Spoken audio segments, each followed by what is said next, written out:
Hello everyone. Today I will tell you about some new games. Subscribe to my channel and put like. Stalker 2. Heart of Chernobyl. The player character is Skype, a veteran who has returned from a 3-year deployment in an unspecified conflict. In the opening, he awakens to find his apartment has been destroyed by an anomaly that has mysteriously appeared outside of the zone, leaving an unknown artifact in its wake.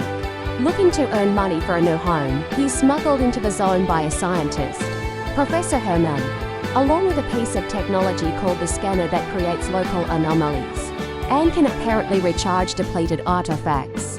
Venturing into the zone, he finds his initial team he was to make contact with have been killed and sets out alone to use the scanner and special coordinates where it works.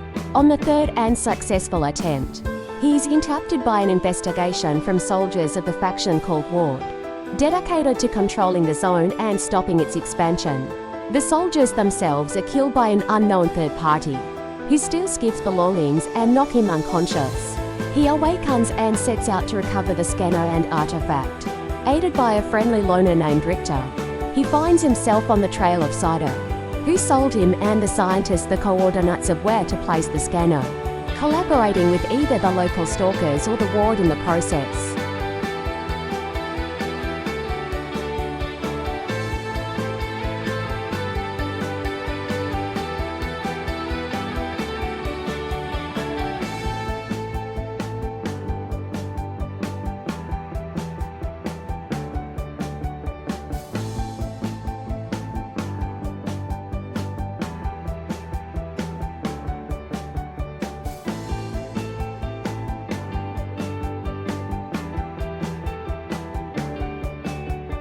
Star Wars Outlaws is an action-adventure game played from a third-person perspective. The player controls the scoundrel K-Vess voiced by Humberly Gonzalez, traversing open-world environments on planets and in space while engaging in various activities. Combat combines melee attacks and the use of a blaster, which has several firing modes, including an electromagnetic pulse. K can use environmental objects, such as explosive barrels, to her advantage. K has the Adrenaline ability, which charges during combat and triggers a time-slowing effect, allowing for a rapid series of shots at marked targets. She can also use stealth to sneak past or neutralize enemies. K's arsenal includes a grappling hook and an electronic hacking device. Her companion, a small creature named Mix, can scan the environment, interact with objects, and distract or attack enemies. The player traverses planetary surfaces on a speeder bike and travels between planets aboard a starship called the Trailblazer. The player can also explore the orbits of planets and moons, as well as engage in space combat using the ship's weapons, including a laser cannon and missiles. Space stations provide hubs for trade and additional missions. By completing game activities, the player earns credits that can be used to purchase customization items and gear. As the game progresses, the player can upgrade K and Mix's abilities, along with enhancements for the Blaster, Speeder, and Trailblazer. The player can acquire new skills and upgrades by seeking out experts and completing their assignments.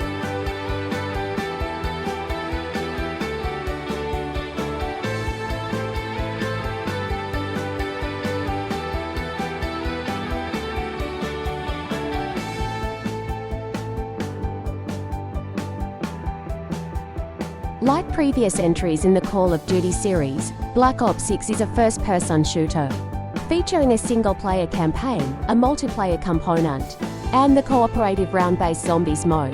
New gameplay mechanics in Black Ops 6 include omnidirectional movement, which allows players to sprint, dive, and slide in any direction. The game also offers various intelligent movement settings, which automate certain player actions, including sprinting and mantling. Players are also able to choose between a selection of established presets that alter the game's heads-up display HUD. This includes a legacy preset for the zombies HUD that more closely matches the layout for the HUD in Call of Duty Black Ops 2015. The single-player campaign features multiple ways to approach its missions and includes dialogue trees for its cast of non-player characters and PCs. In between missions, players are able to access a safe house where they can plan out missions via an evidence board and interact with NPCs. Players can also use cash, which is found throughout missions, to purchase various operator perks that grant improvements to weapons and equipment. In most missions, players assume the role of rogue CIA operative William Case Calderon. But some missions see players taking control of other characters. Certain campaign missions reward players with cosmetic items for use in the multiplayer and zombies modes upon their completion, including weapon blueprints, player skins, stickers, and weapon charms.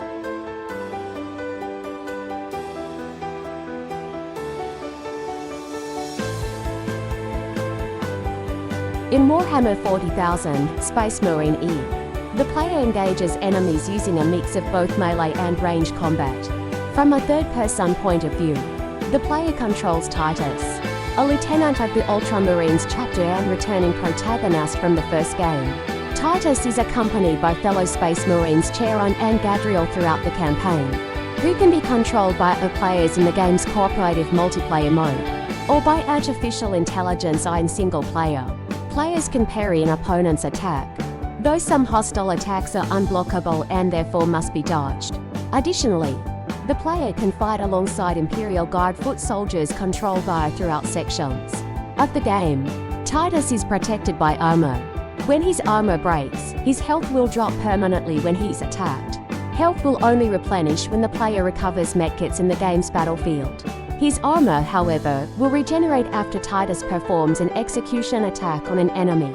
If a character's health is depleted, the character will drop to the ground and bleed out for 30 seconds, during which other characters can revive them before they die. The game also supports a separate cooperative mode named Operations, and 3 6v6 competitive multiplayer modes Annihilation, Seize Ground, and Capture and Control. Players can choose from 6 different character classes and freely customize their player avatar with various cosmetic items.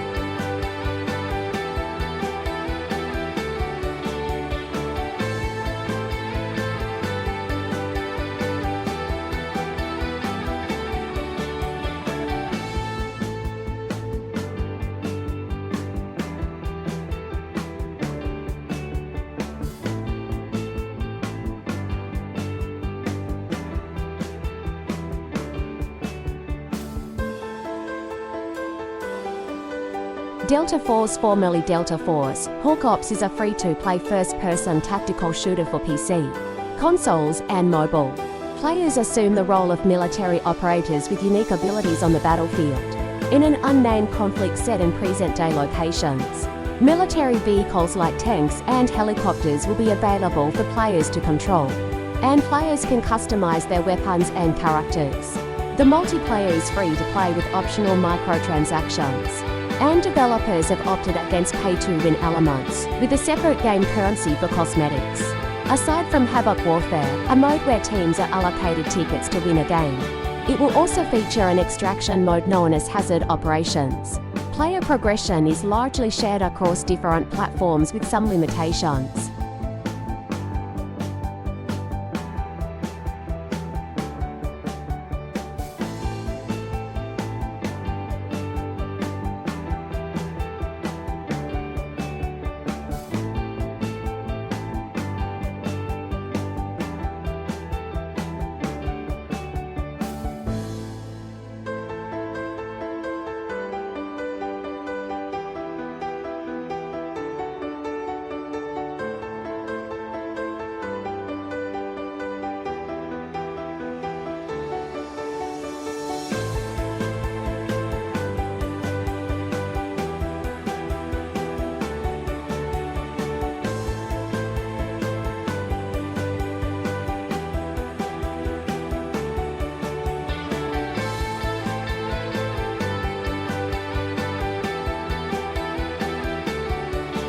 Helldivers 2 is a shooter game primarily played from a third-person perspective.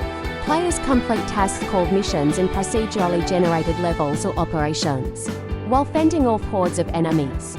Players choose the difficulty level of their operations, ranging from level 1 trivial to level 10 super Helldive. A core gameplay feature carried over from the first game is the use of stratagems, powerful equipment which must be called in from orbit by executing a sequence of D-pad or arrow key inputs. Players may select up to 4 stratagems in advance to take into the mission with them, as well as a booster which affects the whole team. Helldivers 2 features cooperative multiplayer with up to 4 players, but does not include a dedicated single-player campaign.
The First Descendant is a free-to-play massively multiplayer online role-playing looter-shooter.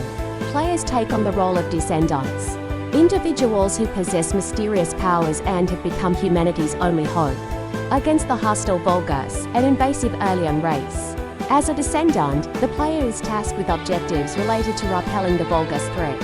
Albion serves as the main hub where the Descendant can receive quests.